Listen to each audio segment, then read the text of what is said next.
مساء الخير. وامبارح عمنا وعمهم شيكابالا طلع مع ابراهيم فايق، خلاه اكثر فوقانا.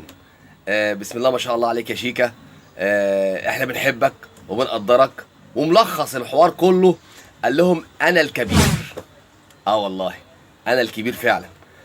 شيكابالا امبارح باين للناس كلها انا راجل طيب، محترم، ابن ناس. قال لهم بالطريقه انا ما بشتمش حد، انا برد على الشتيمه اللي بتشتم لي. انا راجل زملكاوي محترم، عمري ما حبيت الشتيمه وعمري ما حبيت الشو وعمري ما حبيت اللقطه.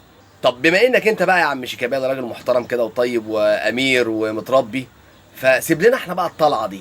امبارح بين السطور كده واتكلم على كذا حد بيهينوا في الزمالك وبيهينوا في شيكابالا بالذات. ده واحد منهم. فان شاء الله بقى سيب لي يا عم شيكابالا الطلعه دي. انا راجل صايع، انا بقى هرد لك عليهم واحد واحد، وهروق لك عليهم احلى ترويقه وهجيب لك حقك. خليك انت بس في مكانك كده، راجل معزز مكرم ركز مع الفرقه، واللي زي حالاتي هو اللي هيروق عليهم.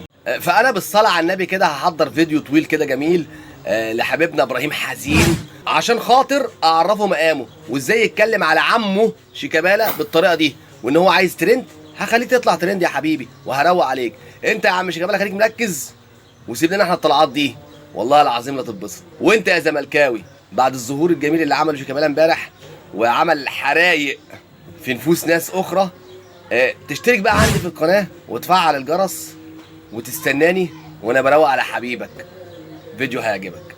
السلام عليكم.